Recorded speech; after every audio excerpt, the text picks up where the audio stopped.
I do a lot of missionary work in Africa, working with young children.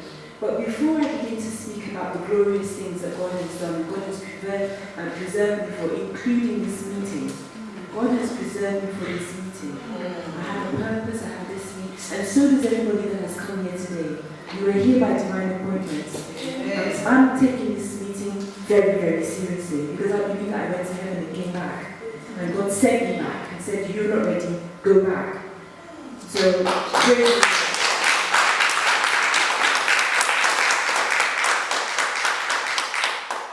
in October 2006, my world was shaken and turned upside down as my husband left the family home for someone else, leaving me with a daughter aged 6 and a son aged 3.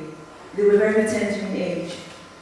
We were both elders at the church we were attending then, and I became totally disillusioned and questioned God about Christianity and my existence on this earth. It seemed as if life was not worth living, and the Christian life had brought me so much pain, disillusionment, embarrassment, and shame. My children went through so much emotional confusion, coupled with hardship that had now been brought upon us. What they went through cannot be described. All attempts to get their father to talk to them and back to us failed, as he excommunicated himself from us for very, very many years. In the interim, the issues I had to deal with were multifaceted. I didn't know whether I was coming or going. On one hand, I was still legally married to this man in the UK, and he was also legally married now to somebody else in another country. While all this was going on, I had a mountain of bills, including a huge mortgage that needed to be paid. The mortgage company was in the process of repossessing the property because I wasn't able to pay such a huge mortgage on my own. Bailiffs were attending our house for the bills all the time, and even some of the bills that my ex-husband had left behind. So the pain went beyond just being jilted as a woman. I had the embarrassment of bailiffs banging on my door and so many other complicated things going on. I was under so much pressure that I was not prepared to let go. I was not prepared to let go of the marriage. I was not prepared to let go of the house. I was not prepared to let go of the lifestyle that I was leading at that time.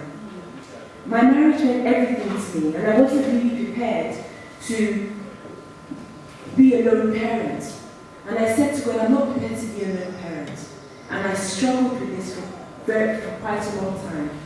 And it took a man of God to show me certain things that we had established as a husband and wife that were not right. We had started our marriage on the wrong foundation. And he told me that I was trying to build, but I'm building on the wrong foundation, and I needed to let go. But I didn't want to let go. So what God did for me was that he took me to the Book of Ruth in the Bible. Ruth is a story of a woman who was married and her husband died. And she had the decision as to whether she was going to stay back in Moab, where she was used to, where she grew up with her husband, or proceed with her mother-in-law, a very poor woman, with an unknown destiny, with an uncertain future. And God showed me that Ruth's choice is the same choice that every Christian makes when they choose to follow Christ. And that I was trying to hold on to this lifestyle that was putting pressure on me. I couldn't afford to pay that mortgage for that house. I couldn't afford to do that. The man I was with has gone with somebody else and has even had a child, and I'm still holding on, and he's telling me to let go and follow him. Let go and follow me, because I have a plan for you. I have a purpose for you. I have a destiny. Let go of your past. It took a very, very, very long time for me to accept what God was telling me and to follow him and to move on. He told me that those who hear the word of God but still stick to their past life are like Orpah, the other sister, the other daughter-in-law of Naomi. Does anybody know the story that I'm talking about in the Bible? There were 2 daughter-in-laws. One was Ruth and one was Orpah. Ruth made a decision to follow Naomi, a very poor woman, to an uncertain future. But Orpah, when encouraged, because Naomi didn't want them to follow them, She wanted them to go and remarry and get on with their lives, go back to your gods, because the Moabites worshipped idols. They lived in the lands where they worshipped idols. But Naomi worshipped Yahweh. Yahweh was what he was called at that time. They were Hebrew people, they worshipped God. But Ruth recognized something that was far greater than what she was used to.